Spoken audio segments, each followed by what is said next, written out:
A baby has to rely on experiences with people and their messages about his or her worth. For about the first 6 years of life, a child's self-esteem is formed almost completely by the family. Research over the past decade highlights the link between affection in childhood and health and happiness in the future. Self-esteem or self-worth refers to the positive or negative feelings that we have about ourselves. We experience the positive feelings of high self-esteem when we believe that we are good and worthy and that others view us positively. We experience the negative feelings of low self-esteem when we believe that we are inadequate and less worthy than others.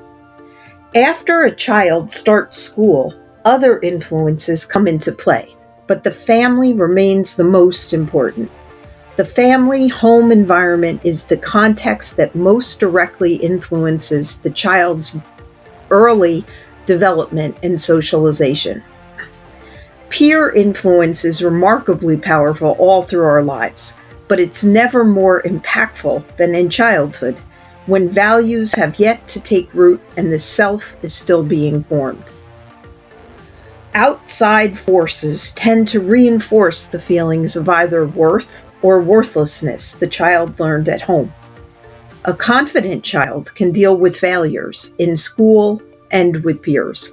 A child with low self-esteem can have successes, yet feel doubt about his or her value. Even one negative experience can have effects out of proportion to the event. Every word or facial expression by the parent gives the child a message about self-worth. It's sad that so many parents don't realize what messages they are sending. A parent has a major influence on his or her child's self-esteem. Self-worth is how we interpret what others feel about us.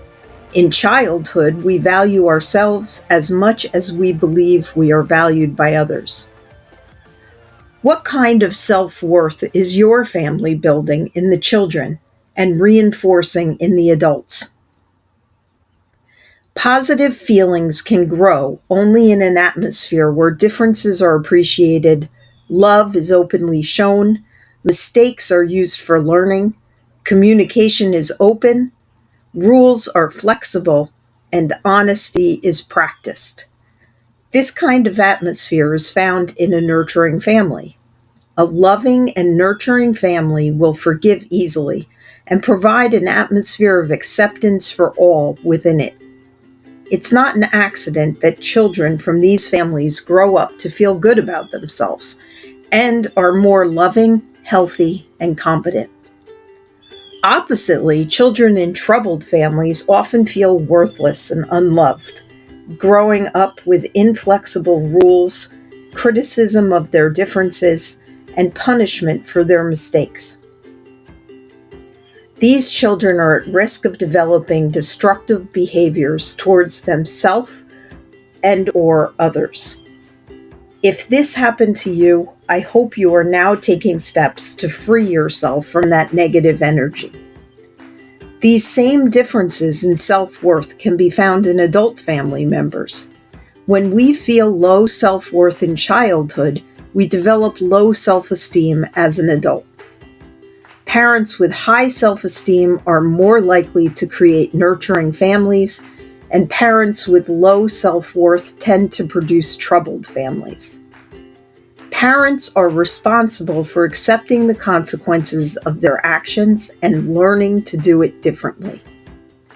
Healthy self-esteem can be described as a realistic, appreciative opinion of oneself.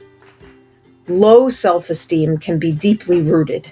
However, it is possible to raise anyone's self-esteem, no matter what one's age. When it comes to your self-worth, only one opinion truly matters: your own. Since feelings of low self-worth have been learned, they can be unlearned, and something new can be learned in its place. The possibility for this learning lasts from birth to death, so it's never too late. At any point in a person's life, she or he can learn better self-worth. One of the things that psychotherapy does best is to address issues of self-esteem. Many of us are wounded, in one way or another, by the way that we were treated as we grew up. As adults, it is our responsibility to put closure on the damage inflicted upon us by others and to move on with our lives in a healthy way. A trained therapist can point out the ways in which we engage in destructive patterns of behavior. Therapy allows us to explore why we punish ourselves and why we see ourselves as being less than other people. We have the ability to change our negative self-esteem tendencies by developing self-nurturing, self-encouraging, and self-enhancing behavior. When we begin to treat ourselves in a more positive way, others pick up on our cues and respond to us in the way we all deserve. There is always hope that your life can change, because you can always learn new things. Humans can grow and change all their lives.